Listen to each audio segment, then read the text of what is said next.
Hello students, here we are once again with JPIC Distance Study. Students, today we are going to learn about the poem of chapter 2, The Psalm of Life. It means जीवन का भजन, हमारे जीवन का मुख्य उद्देश्य क्या होना चाहिए, कवि ने इस पोएम में बताया है. It was written by Mr. H.W. Longfellow, who was an American poet. His full name was Henry Wadsworth Longfellow.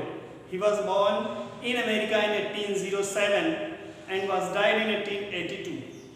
He had got his education as Bowdoin and Harvard, and after his education, later he became the professor of that very college, Harvard and Bowdoin, in modern language.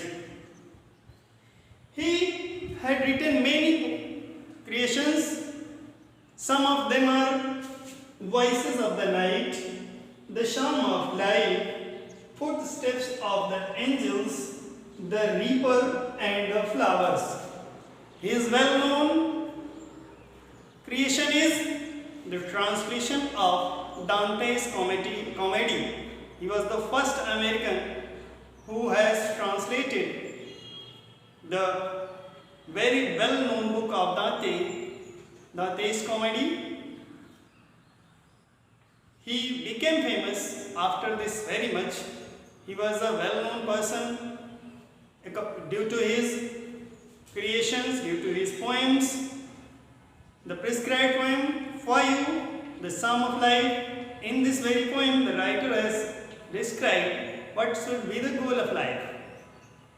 What we think about the life, हमें जीवन के बारे में क्या सोचना चाहिए, क्या हमारे जीवन का उद्देश्य होना चाहिए, जीवन हमें क्यों मिला है, इसे कवि ने इस कविता में बताया है. To know more about the poem, let's see our textbook and see what the poet has taught us about the life. Let's see. Life is real, life is earnest, and the grave is not its goal. Dust thou art to dust returnest, was not spoken of the shore. What the poet wants to say? He wants to say that life's last stage is the death. कवि कहता है कि life is real, life is earnest, and the grave is not its goal. कवि कहता है कि जीवन क्या है? जीवन एक वास्तविकता है और केवल मर जाना ही, ग्रेव मीन्स होता है कब्र, कब्र तक चले जाना मीन्स मर जाना ही इसका अंतिम लक्ष्य नहीं है. आप यहाँ आए, पैदा हुए और मर गए, केवल यही जीवन का उद्देश्य नहीं है, बल्कि dust thou art to dust returnest was not spoken of the soul. जीवन यह नहीं कहता है कि आप यहाँ आओ और चले जाओ, मीन्स पैदा हो और मर जाओ, ऐसा जीवन के बारे में नहीं कहा जाता, बल्कि जीवन क्या होना चाहिए, इसको बड़ी गंभीरता के साथ लेना चाहिए. यदि हम इस संसार में विद्यमान हैं तो हमें अपने जीवन को श्रेष्ठतम स्तर तक पहुंचाना चाहिए. हमें अपने कार्यों से, अपने संघर्षों से अपने जीवन को ऊंचा उठाने का प्रयास करना चाहिए. Not enjoyment and not sorrow is our destiny and our way. The poet also wants to say that there are not only two things that are happiness or the sorrow. कवि कहता है कि हमारे जीवन में केवल दो ही चीजें नहीं कि केवल सुख मिलता है और दुख होता है, केवल यही दो चीजें हमारे जीवन में नहीं है. But to act that is tomorrow find us for the day to day. लेकिन और भी महत्वपूर्ण चीजें क्या है? To act, to work very hard, to make our tomorrow is greater than today. कवि कहता है कि हमारे जीवन में केवल सुख और दुख को महसूस करना ही जीवन का उद्देश्य नहीं होना चाहिए, बल्कि जीवन कैसा, जीवन में हम अगर जीवित हैं, जीवित प्राणी हैं, तो संघर्ष करते हुए, कठिन परिश्रम करते हुए अपने आने वाले कल को आज की अपेक्षा ज़्यादा अच्छा बनाने का प्रयास करना चाहिए, और यही हमारे जीवन का उद्देश्य भी होना चाहिए.